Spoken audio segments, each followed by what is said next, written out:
Welcome back to CFO Weekly, where we're talking with financial leaders about how to build efficiency in their teams, create time for strategy, and ultimately get results. With your host, Megan Weiss. Let's jump right in. Today, my guest is Heidi Crane. Heidi is the CFO at FightCamp, the connected at-home boxing company. With over 15 years of experience, Heidi has held multiple CFO positions at various consumer product companies in beauty, fashion, travel, and now fitness. Her extensive experience spans many years of financial planning, strategy, fundraising, and leading teams through various stages of growth. Heidi, thank you very much for joining me on this episode of CFO Weekly. Happy to be here. It's good to meet you and looking forward to sharing some time with you. Yeah, I'm looking forward to learning about you and your story today and hearing about your experience as a finance leader. And I know we've got a lot to cover, so let's get started. Okay, sounds great. First, and as always, let's start with you, your story, and how it is that you got to where you are today. Yeah, well, my career has, spanned a number of years, so I'll break it down into two pieces. The first half was about building my foundation, all the foundational skills. So it was about working for large global companies that were number one or two in their space and really building my skills through these organizations. Ernst & Young was about learning about different industries, and Dole Food Company was deep into production and distribution and corporate financial planning for a high volume, low margin business. It was a great place to learn operations. They had their own steamships and chassis and containers. So you're deep in operations. And so I learned a lot about efficiency and great supply chain operations. And Diageo is a powerhouse in terms of marketing and sales. And that was about building brands and high value brands. And so that was a high margin business. And so I was in the sales office for 4 years, working alongside salespeople and learning merchandising and how you sell into a lot of different companies, small and large. So great foundational experience. And then the second half was about applying them into these growth companies that were private equity or VC backed.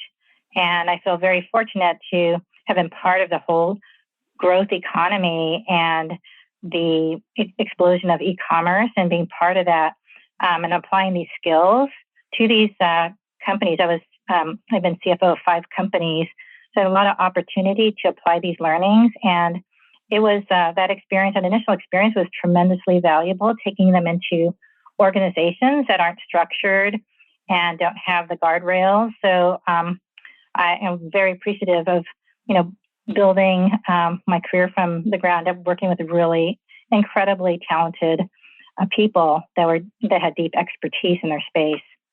Yeah, you've had an amazing and diverse career so far. And from what I understand, you just joined FightCamp as CFO this year. So talk to us about what drew you to this particular company. Yeah, after being CFO a number of times, people and culture are really central to what makes you happy. And so that was really the core of what I was looking for is the right business model, of course, but also a team that shared the same values that I did. And these were co-founders or 6 co-founders, and they built an incredible culture in this at-home connected fitness company, and just a lot of passion that they have for this business and expertise. And they really focused on trust and openness, diversity, positivity, and transparency. And all those things really resonated with me. And those were important parts of my decision. So I made my decision based on people and culture. Yeah, it's always a great thing to do because it's so important that you love the people that you're working with and the culture that you're working within. So talk to us about the product. What is it that FightCamp does and what is their product? Yeah, it's a really exciting space to be in. At-home connected fitness is, fairly new, but now very prominent in the marketplace.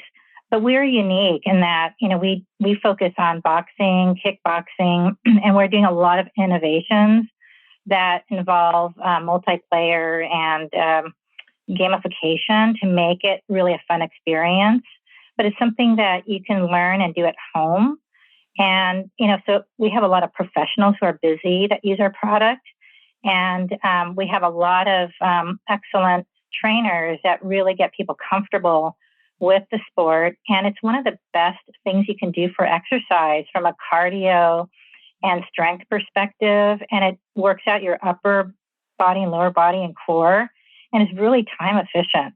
So we're really trying to develop a great product that is easy to use and engaging, but it's a great way to get fit. So we have some new things that we're launching probably around this time next year that are going to be pretty incredible. So really excited about being part of the team and helping them innovate and grow the business. Yeah, I've always heard that boxing is such an amazing full body workout. I've actually never tried it, but I'd really like to in the new year. It's one of my goals. Well, let's get you set up. We're happy to get you connected and get you set up. Our trainers are excellent, and we'd love to have you try our product. Yeah, and that's always it's like so convenient that you can do it from home. And I know we've seen kind of that at-home connected fitness product explode during the pandemic. I could not have imagined a time when all gyms would have been closed down, but we saw it. So talk to us about the lessons learned from Peloton. I was reading an article the other day about their rise and fall during the pandemic, and I'm just curious to know if you have any lessons learned that you guys are now kind of implementing as you go along, because you're in a pretty high growth stage. So, yeah, I think, for us, we're fortunate to be smaller and we still have a lot of growth to pursue. We're just only in the US and really just scratching the surface here.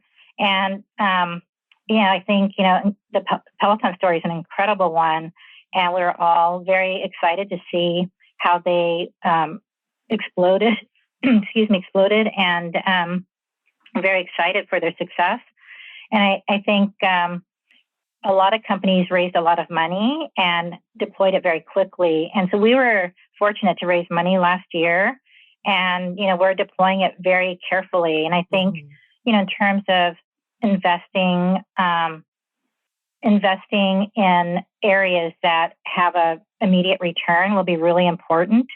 I know they made a lot of long-term heavy investments and deployed their money into a lot of long-term initiatives.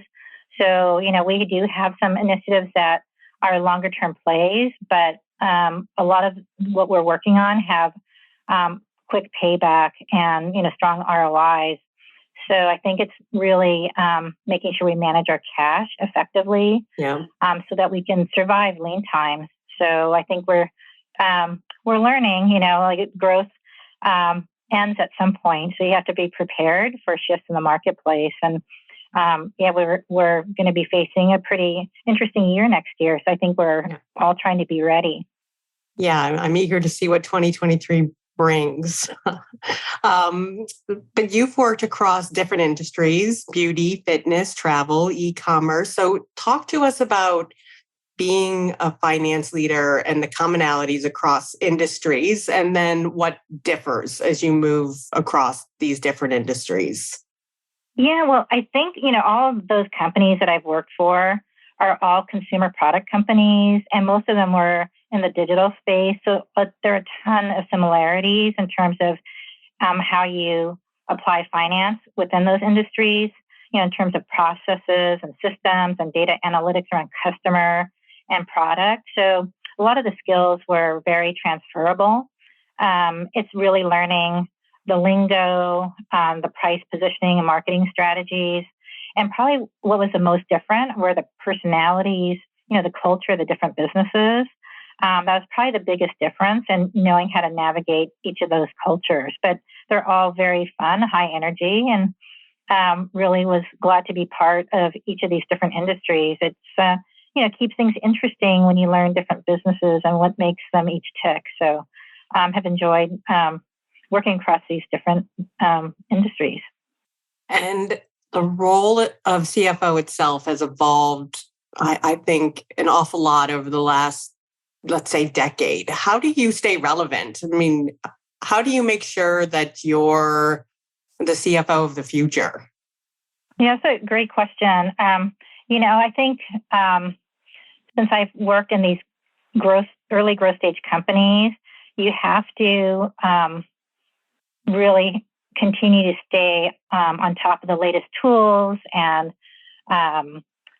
what's going on in the marketplace, because things move so fast and the market shifts so quickly. And jumping into e-commerce, subscription e-commerce, when it was really new, required me to adapt and learn something that's very different, because I came from more large organizations, more retail, brick and mortar retail based customers.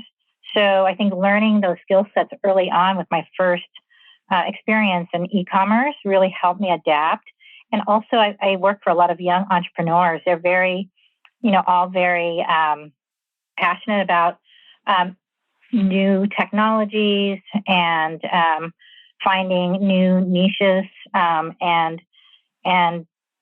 always trying new things. So as CFO, you have to kind of adapt with the entrepreneur and their vision. And it means moving quickly and being nimble. And I think it forces you to learn new skills constantly. And so I think I'm used to change. And that's really important, to be able to be ready for change and really being adaptable and keeping things nimble. And that forces you to keep your skills sharp. And, in the spaces I've been, because they move so quickly, you have to keep your eye on the marketplace, your competition, what's new. Otherwise, it's hard to grow and stay relevant with your customers. So I think I've been fortunate working with really young visionary people, and it keeps me fresh with what I'm doing, and really excited to continue growing and learning and adapting along the way. So so I think it's just my career path has enabled me to be part of this new economy and learning all the new tools and analytic capabilities that are out there, and really leveraging technology. And let's go back to the start of your career. So you started, as you mentioned, at Ernst & Young in their audit practice. So talk to us about how that prepared you to go into finance leadership roles. I was going to say it was a great place to start right out of college. It was an easy transition. You're working there with many young people, and you're learning about so many different global businesses and industries, and you have the exposure to their inner workings. And it's such a structured learning environment. So it's a great place to really build your skills. And you're leading teams after a year into your career. And so you're really learning leadership skills early on. And that really helped me at every place I worked at after. So it was really good basic skills, and really getting broad-based experience to companies, so you kind of know where you want to head yourself and how you want to develop your career. Yeah, I started at Deloitte, so a lot of what you just said resonates with me, and I do think that it is a great environment to really challenge yourself. And I remember just every day being pushed out of my comfort zone, so that was also good. Good lessons learned. Yeah, and that's great to have that experience. It's great to learn that about you. I think you take it for granted at that age, but when you look back later, you see, how much it really helped you and gave you, a good framework to build from. And I have to say, being CFO of these different companies the past 15 years, I saw how I applied all the learnings from the first half of my career.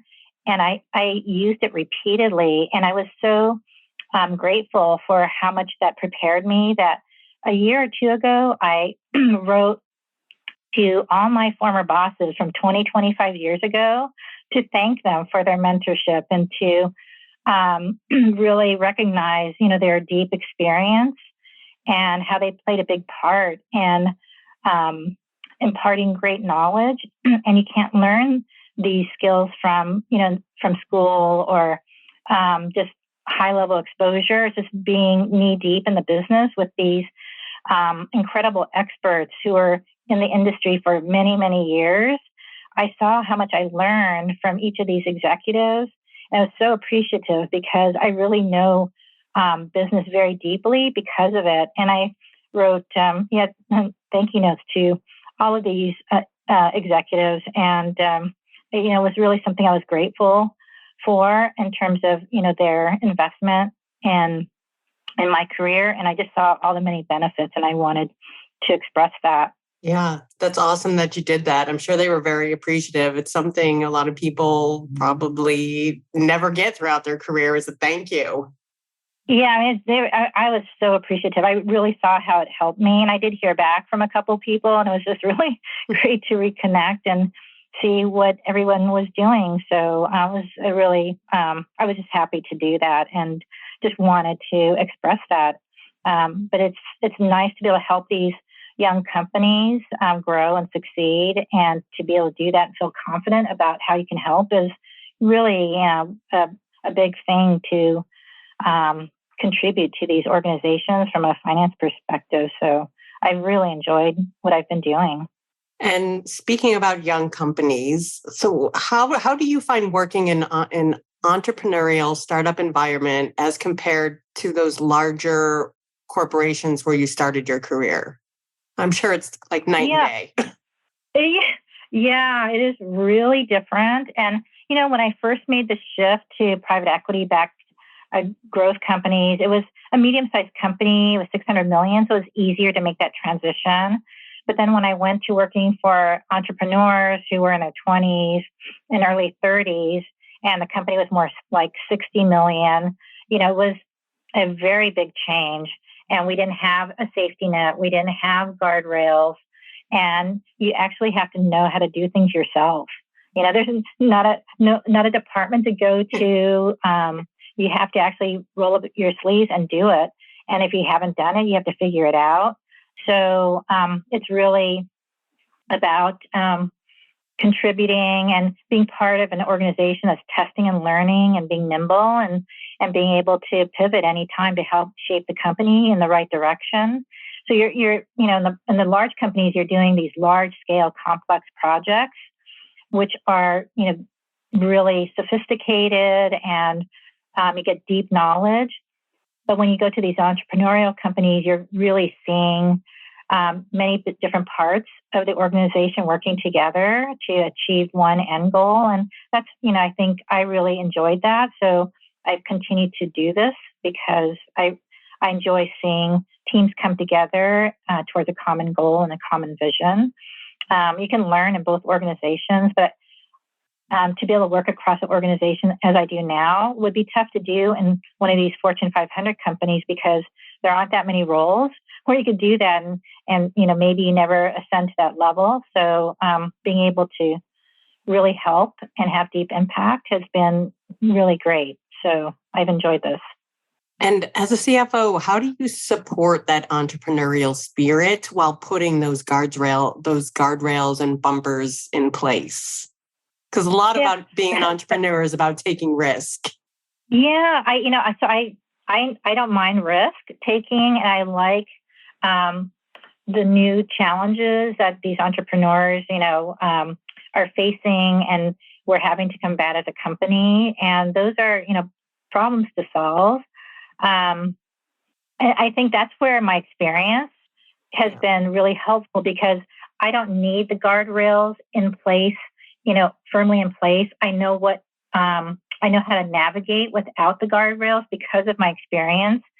And so when things are happening that might appear risky, I know how to manage it because of my experience. And I know we're going to be fine, but then I know we hit a point where we have to put guardrails in, put controls in, and we're always measuring and doing the analytics and metrics management. That's super important to do from the very beginning. And these young companies are really good at those analytics, but then putting the controls in place around growth, that's always a balancing act. And it's like, where do you draw that line? But as long as you have metrics in place, you never go too far where you're caught short because you're measuring and you're testing along the way. And so a lot of these companies really have perfected that process. But I know more on a macro level, how to manage cash and ensure we're getting the right return and not taking too much risk where you get to a point of no return. So that's where the experience has really helped me in these environments, because I don't need the systems and the processes firmly in place. I can manage it and put them in place as we grow. And how do you go about integrating into a new company when you join as part of the senior leadership team? How do you get your team to trust you? How do you learn the business? Because you've seen a lot of different industries, and I imagine that learning the business is, a challenge each time. Yeah, and that's the fun part. I think that's the interesting part, is what makes each of these companies tick. And I think it's about building trust and credibility. And when you start from there, it means you're learning about the business, you're getting to know the team members, you're understanding the culture and what they value, and you're embracing that and protecting that and being a champion for that. And then it's, demonstrating how you can add value, it's by walking the talk, getting results, going after low-hanging fruit to demonstrate how you can get things done. And it's building key connections and helping others, and being able to work through teams to affect change. And so when you build those relationships, you can build a place where you can have influence and help shape strategy and affect change on a daily basis. So it's building, those initial building blocks are super important, and really respecting and value what's been built and what's made the company successful to date. And as CFO, what's your advice for creating a successful company culture? Yeah, so since I've worked for a lot of entrepreneurs who have vision and passion and expertise in the space, as a CFO, it's important to be an active member of that culture and reinforcing it and living it with the executive team. And that means investing in resources to support that culture and keeping everybody aligned with it and having access to the culture. And I think, because I'm a big proponent of equity, diversity, and inclusion, you need the proper infrastructure in place to be able to roll out programs that benefit everybody equally. And so it's putting in people programs and people teams at the right time so that everybody feels supported. Everybody feels like they have a safety net, they have a career path, they have a way to learn, and it's done in an equitable manner. So as CFO, it's making sure those resources are in place to protect, your greatest asset, which is your people. So it's just, it's easy to forget sometimes when you're busy and growing companies, some of the intangibles that help lift your company up. And over time, that could erode if you don't pay attention to it. So putting those programs in place early on to really celebrate wins and recognize people is important to keeping the energy and the vitality of the company high. So I think as CFO, it's just always making sure that's front and center and providing resources behind it. And when people see that that's a priority, I think people feel safe and feel they feel taken care of. And talk to us about your attitude to employee wellness benefits. I imagine as a small company, it's not always easy to be able to afford great benefits, but I'm curious, since you work in the fitness industry, what your take is on that. Yeah, we prioritize that. It's that's really important at FightCamp. We have a lot of programs in place, and that's one of the things that really resonated with me when I was interviewing, is really how much they prioritize employees. And For instance, they provide probably the most generous reimbursement program around a fitness. And you don't have to spend it on FightCamp. You could spend it on what you feel helps you feel fit and well the most. And we support childcare. We have learning days where people share, learnings with each other. We have a lot of ways to connect since we're remote on a weekly basis. So we do weekly meetings company-wide, and we allow most everyone to present and speak.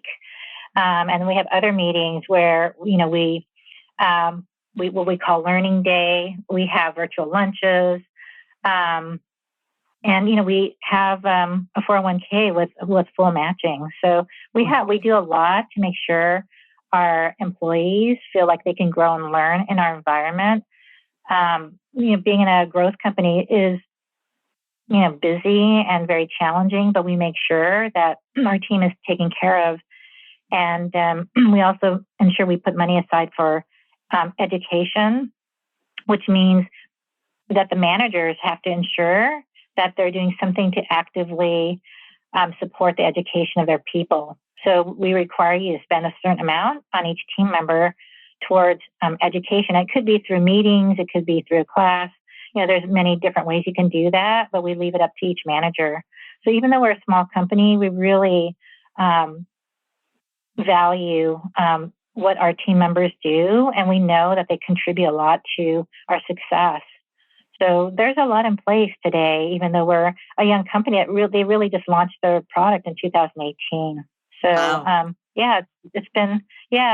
it's really fantastic to see, and I think that's the right way to do it. I agree. I wish more companies were like that. It sounds like an amazing place to work.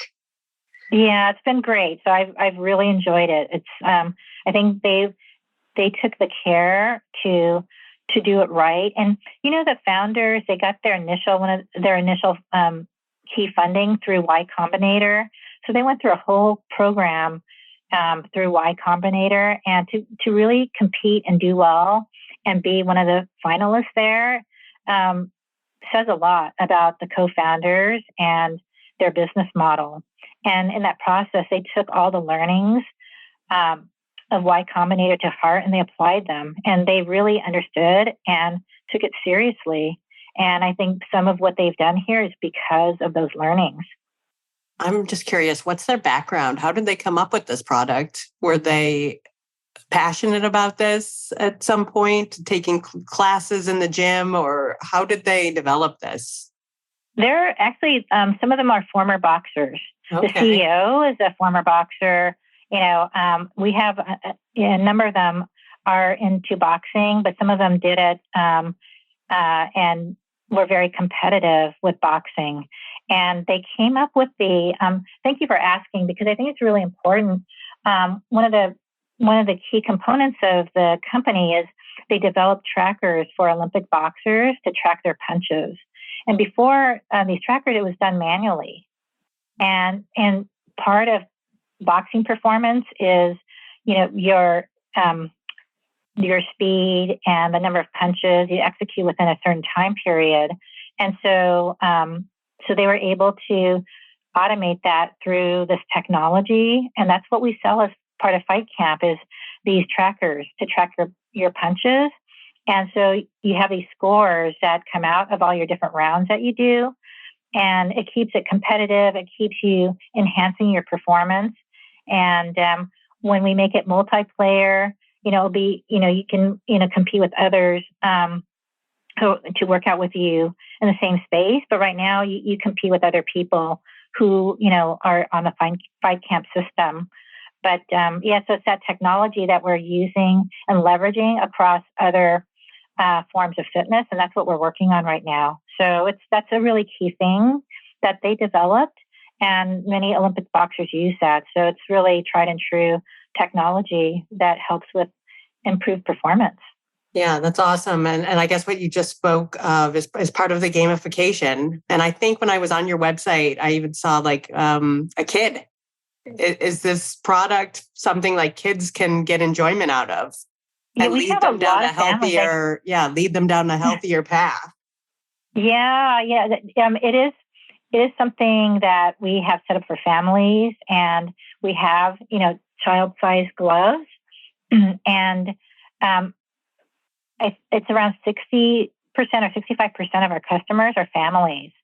And so it's something that, families can enjoy together. So it is really a mainstream type of fitness activity.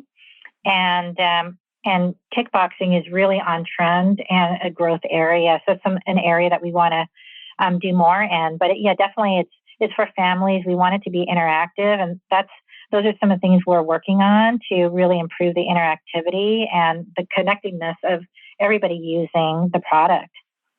And something totally unrelated, but I know staffing and talent is a real challenge these days. So talk to us about how you guys, how you attract and retain people and the keys to successfully building and leading teams as a CFO. I'm sure your benefits help a lot because they sound amazing. Yeah, I think it shows, we really, that we really care about the employee. And I've not been in a company that had these company-wide meetings where so many different levels get to present their work on a weekly basis. So you really get to know people and what they're working on, and it keeps everybody in tune with the company. And so I think if you enjoy fitness, enjoy technology, and see the potential of what we're doing, you'd be very attracted to joining the company. We've been able to attract talented people. We hired a chief product officer this year from gaming industries from Scopely, and he's brought in some really great skills that help complement the co-founder skills, and we're continuing to build our technology organization. So within engineering and data analytics. And there's so much to do to really enhance our product and make it fun to be fit. So I think it's for people who want to be in the growth space, who want the challenge of doing new things in new ways, and not having all the resources, but figuring out how to be scrappy and get things done. And it's amazing how much can get done with very little. And I've seen it happen over and over, so I know it can be done. And the finding, I think in terms of leading and building teams in these environments, it's really important to know your environment and hiring people who will thrive in your environment, because it's not for everybody. And so you have to be okay with some risk. You have to be okay with change. You can't get tied to any processes. Like if you build a process, you can't be attached to it because we might change it tomorrow. And so it's being okay with that. And that's how, all companies evolve and grow, is through change. And for my teams, it's understanding the roles we have and matching people to those roles. For instance, if you have the need for more individual contributors, then you have to find the people who love to problem solve, who are more technical, who like to be the subject matter experts for those roles. But if you also have roles where you need to connect people because they're project management, then you have to find those people who like to work through teams and like to connect with other people and be organized. So it's really understanding the needs of your business and finding people that fit those needs, because then they'll thrive in the organization. They will, be fed by all the energy and the change, and continue to grow in the environment. So it's really finding people who love these challenges, and that's really key. So I've done this a lot of times, so I kind of know what to look for. Yeah. So it's really understanding your needs is super critical, and finding the people. It's been hard. The job market's been so tight, and so there's been so much more competition to find great people. I mean, everybody always wants the best people, so attracting and getting that person is more difficult. I think the fact that we raised money, did a Series B round last year, have really the best backers. We have NEA, IVP, CAA, Left Lane, all backing us, and they have resources. So I think, that's attractive to a lot of people to know that we have really high-end backers that really believe in this business. And as you look back across your career, what are your proudest achievements? Probably two categories, I would say.